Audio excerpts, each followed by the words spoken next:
It's a pleasure for me to be back to Raisina dialogue. In Europe, everybody rushes to Davos, but for me, being here with you, I think it's much more important. Last year, I came as a Spanish foreign minister, and this year I have the pleasure to participate in my new capacity of High Representative of the European Union for Foreign and Security Policy. And that is precisely what I would like to talk today. The common foreign policy and defense and security policy that 28, well, now 27 European Union member states have decided to build. Common doesn't mean unique. A common policy means that each one can have its own policy and sharing a common understanding. But a common understanding of foreign policy is difficult to build because a country foreign policy is a way to project its own identity to the outside world. And it's a difficulty for the Europeans. It puts us in a difficult situation because we are still a player in search of identity. We still don't know exactly what kind of role we want to play. Let me elaborate a little bit more about that. We Europeans, we should be proud of what we have achieved. From the ashes of the World War II, we built a system that combines political freedom, economic prosperity, and social cohesion. One of the best in the world. We suppressed borders among us, borders that were the scars that history had left in the skin of our continent. And we are together in a union because we agree that unite us is much more important than what divides us. But however, I also have to recognize that today we are facing a nationalist and populist comeback that can put into question these achievements. Ladies and gentlemen, after 3 wars between Germany and France in the short period of 70 years, the same number of years that India became independent, the European Union has created to prevent us from using the power, the idea of power, against each other. The European Union was built on the basis that not to use power. But today, this logic is no longer valid. And instead of curtailing our power, we should use our union to enhance it. Our historical project does not, as it often is being believed or presented, is not aimed at abolishing the sovereignty of European states in favor of a kind of super European state. It has an objective very precise, is to enable European states to do collectively what we cannot longer do alone. That is what Europe is all about, doing together what we can no longer do, each one of us, on our parts. It means to share sovereignty, but sometimes to have less formal sovereignty brings you the capacity of being more autonomous or have more real sovereignty in order to be able to take your own decisions. Let me put an example. In 2004, Spain sent troops to Iraq. But after the elections and the change of a government, the new prime minister decided to withdraw the Spanish troops. We did it, and nothing happened. Nothing happened because we had the euro as a currency.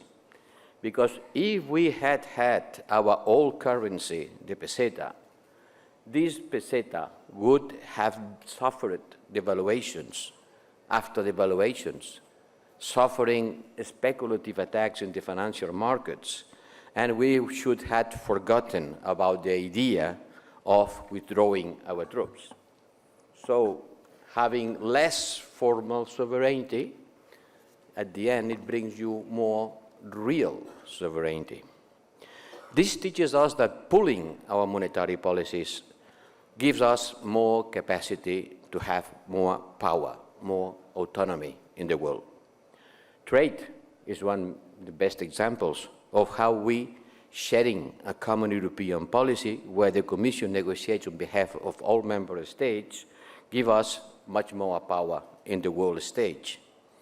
Individually, most European states have relatively little weight in the world stage, but collectively, we are one of the world's largest trading blocs together with the States and China. I repeat, that's what Europe is all about.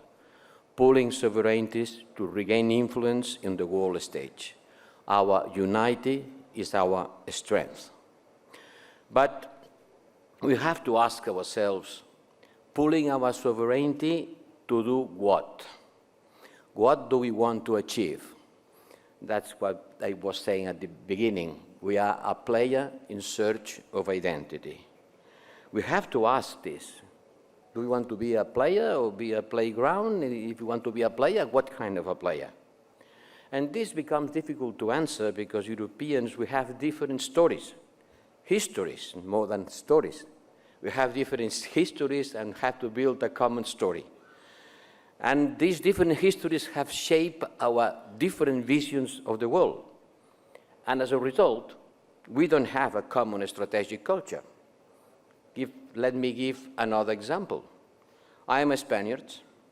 I was born after the Second World War, and I lived most of my youth under a military dictatorship, thanks to the Catholic Church and the United States. Because both, the Vatican and the States, were supporting our dictator, General Franco. But by the contrary, my Polish friends believed that they owned their freedom to the Catholic Church and to the United States. It's funny, but it's true. But if you believe that you have been living under military dictatorship thanks to the same one that other believes that they own their freedom to the same people, it's very difficult to share the same vision of the world. Very difficult, almost impossible. And under these circumstances, we have to forge a common understanding of the world, overcoming our history. And there comes the difficulties. We have to build story, overcoming our past histories. And that's why, by the moment, our common foreign policy is not a unique foreign policy. And it will take quite a long time to have. Just think how long did it take to pass from a common currency, the ECU, to the unique currency, the euro, from the common but not unique to the unique. How long did it take? More than 25 years. And pooling sovereignty around currency, it's much less difficult than pooling sovereignty about defense or foreign affairs, where the core of the identity of each country is very well reflected. But today we have to do it because we are living in a new bipolar system, and if we don't do anything, we will repeat the same way where we were living after the World War, in a kind of bipolarity of two big powers confronting each other. Today, power politics means that international law is undermined, that there are fewer agreements and more vetoes, that the territorial integrity of sovereign states is being violated, that non-proliferation and disarmament systems are threatened. How can we prevent power politics from becoming the organizing principle of international relations? The answer is clear: through multilateral rules. The multilateral rules that have been built with difficulties should not only be protected, but multiplied in order to guarantee the security of the international orders. In the current world, If we want to be able to take our destiny in our hands, Europeans are beginning to realize that we have to learn to talk the language of power, because being a soft power is not enough. Our values and our interests reflect what we are, our history, our preferences, our strategic, political, economic choices. Europe needs to be more assertive to defend all of them. Otherwise, the law of the jungle will prevail, and we do not want that might replaces right. Multilateralism is under siege. All of us know it. But we must hold tight and actively promote it. Let's defend international law, be it in the United Nations, Convention of the Law of the Sea, humanitarian international law, or the architecture of non-proliferation. Europeans want to prevent a race towards nuclear proliferation in the MENA region. Thanks to the Joint Comprehensive Plan of Action, everybody's talking about it those days. Thanks to this agreement, today, Iran is not a nuclear power. And just imagine the situation if Iran would be today a nuclear power. Those who want to kill this agreement, claiming that they can negotiate a better one, better for whom, should bear in mind that it took 12 years to negotiate it, and that this nuclear deal succeeded in making the world a safer place. And in this context, I have to regret once again the US decision to withdraw unilaterally from the nuclear deal with Iran. Today, those days, the 3 European member states participating in JCPOA, France, Germany, United Kingdom, have invoked, a few days ago, the dispute resolution mechanism concerning the implementation of Iran's commitment under this deal. However, let me underline, as recently as at our meeting of Foreign Affairs Ministers last week, that the European, all of us, reaffirmed the need to maintain alive this deal, knowing very well how difficult it would be to build another one. In today's world, great powers tend more and more to use the tools of the everyday life, trade, for example, in order to convert in a weapon. Everything is being converted in a weapon. Trade agreements, technology, currency devaluations, all of them at the service of the quest for power. They become political tools. They have always been political tools, but today they're becoming more and more weapons on the soft meaning of the word, but really something that you use in order to enhance your power. Technology is the big word that's going to be decisive on shaping the new global order. It has always been like this. Technology ruled the world. As the Watt steam engine resulted in Europeans leading the first industrial revolution in the 19th century, the country today that controls 5G and artificial intelligence, or the Internet of the Things, and sets the world digital standards, will lead the world. And some big powers, like China and the US, have clearly understood that. This is the reason why they are in a race to be the masters of the new waves of technologies. And we Europeans cannot accept the idea that the world should organize around a new Chino-American bipolarity, which would come to replace, after 30 years of transition period, the Soviet-American bipolarity that literally divided Europe. On this point, I believe that there is a real political convergence between Europe and many countries of this region. Call it Indo-Pacific or Asia-Pacific, doesn't matter. Everybody knows what I am referring to. Many of the countries of this region, including for sure India, but Japan, Australia, Vietnam, among others, share this feeling. That's one of the reasons why it's so important that I am here today to talk about how can we work together. How can Europe and India work together for multilateralism? Once again, let me give you some examples. Both Europe and India have a major interest in guaranteeing the survival of the World Trade Organization, which is strongly being jeopardized today. And the blockade of the settlement dispute mechanism is extremely worrisome for us, for India, for many of the countries in the Southeast Asia, and for Europe. We have made proposals to break this deadlock.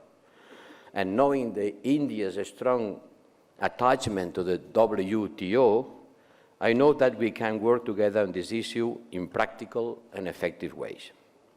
A second area in which we could strengthen our cooperation is maritime security. For more than 10 years now, European Navy, European Operation Atalanta, has worked to counter piracy in the Horn of Africa. And it has been a huge success, bringing down acts of piracy to just 2 attacks in 2018 and 1 in 2019, coming from almost 200 in 2010. The key feature behind Atalanta's success is the fact that actions offshore are coupled with actions onshore of justice reform, alternative livelihoods, to address the root causes of piracy. If we do not work in an integrated way, we are just treating symptoms, but not facing the illness. And Operation Atalanta was a good example of cooperation among many countries, among them India. The relationship between India and Europe must become more strategic in view of the importance of the, call whatever you want, Asia or Indo-Pacific region. That's why it is essential that we develop a new roadmap for our strategic partnership in the 2025 horizon, covering cooperation in areas from security to digital or climate change. Negotiations for this roadmap started just yesterday, and I hope they will be ready to be approved on the next summit, India-Europe, on the 13th of March. Among them, the defense and implementation of the Paris Climate Agreement is of particular importance, given India's great ambitions in terms of renewable energy, but also of the big needs that you have to satisfy on energy supply to your growing population. We are facing a true climate crisis, everybody knows. We literally have no time to lose. We have, on these days, recently stated a strong commitment for Europe to become carbon neutral by 2015, what we call the Green Deal, but maybe more than a deal is a will. Let's call it a green will. And this will have to be shared by the rest of humankind, because we Europeans, we represent only today 9% of the world emissions of green gases, 9%. Even if tomorrow we were able to cancel absolutely all our emissions, the problem would not be solved, because there is still 91% produced by the rest of the world.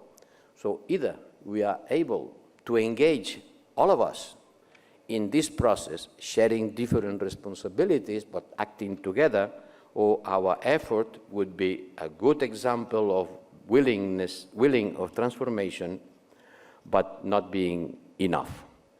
The example of the conference in Madrid shows how much more remains to be done.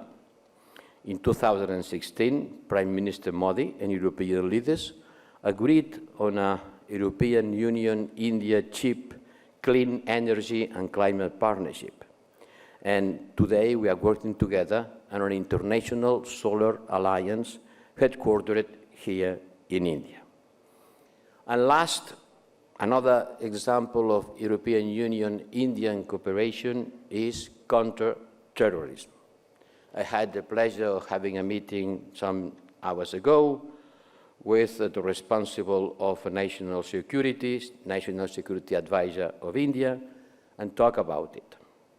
Last month, we organized here in Delhi an European Union-India counter-terrorism workshop on investigating the ISIS networks.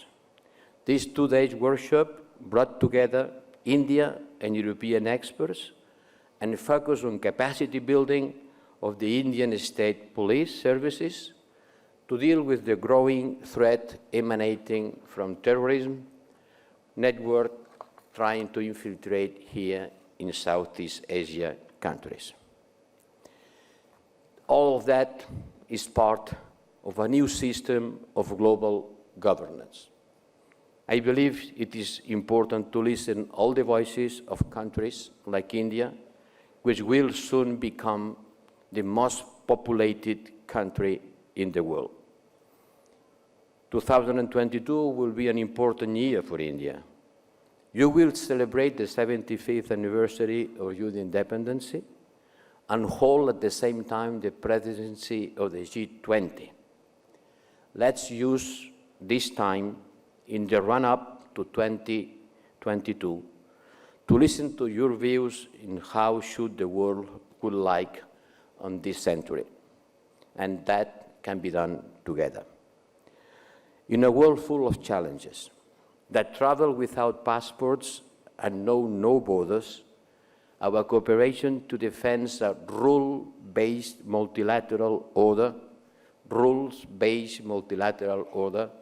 is more necessary than ever, because no country is isolated, big, strong enough to be apart from these challenges.